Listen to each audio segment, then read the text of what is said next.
In the 1870s, tens of thousands of newly freed Black Americans trusted a bank with their life savings. Within a few years, the money was gone. More than 60,000 Black depositors lost everything they had saved after slavery. That bank was called the Freedmen's Savings and Trust Company. In 1865, just months after the Civil War ended, Congress chartered the Freedmen's Bank. Millions of formerly enslaved people had never been allowed to legally own property, to accumulate savings, or use financial institutions. The bank was meant to be a safe place to store wages and begin building wealth. Branches opened across the South in cities like Richmond, Charleston, New Orleans, Memphis, and Houston. Black soldiers, laborers, washerwomen, and domestic workers began depositing money. By the early 1870s, there were more than 70,000 Black depositors, 37 branches across the country, and roughly 3 million deposited, more than 70 million in today's dollars. For many families, this represented their entire life savings. Even though the bank was created to serve formerly enslaved people, it was controlled almost entirely by white trustees and financiers who were considered experts in finance. That structure created a dangerous imbalance. Black depositors trusted the institution. White managers controlled the money. Originally, the bank's charter required deposits to be invested in safe government securities. But in 1870, Congress quietly amended the charter and allowed the bank to make speculative investments. Instead of protecting deposits, trustees began investing heavily into railroad speculation, making risky real estate loans, lending money to political insiders, and funneling money into ventures connected to themselves. They were gambling with the savings of newly freed people.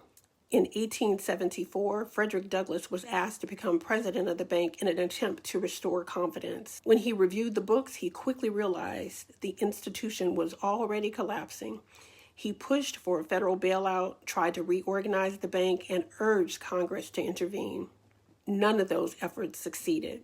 The bank failed later that year. More than 60,000 Black depositors lost their savings and about 3 million disappeared. Tens of millions in today's money. For many newly freed families, that represented years of labor after emancipation. That money could have gone toward land, businesses, education for children, and generational stability. Many depositors believed the bank was backed by the federal government, but technically it was a private institution with a congressional charter, not a government bank. When it collapsed, the government was not legally required to repay depositors. Congress eventually authorized partial repayments years later, but many families recovered only pennies on the dollar. The timing of the collapse mattered. This was the first generation of Black Americans attempting to build wealth after slavery. Instead of layering the foundation for economic stability, the disaster wiped out much of that early capital. Historians often point to the Freedmen's Bank collapse as one of the earliest blows to Black wealth accumulation after emancipation. It also contributed to a deep skepticism about banks that lasted for generations. For many families, the lesson was simple.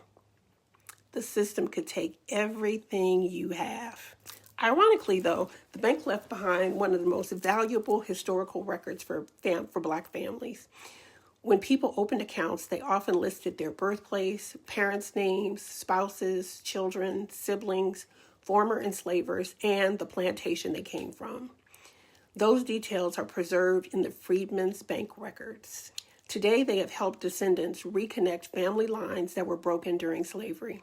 Imagine saving money for the first time in your life. Imagine believing the institution holding it was safe. And then one day, it was just gone. That happened to tens of thousands of Black families in the 1870s. This is one of the reasons many Black families passed down a warning for generations: don't trust banks. And many of us still don't. And most Americans have never even heard this story.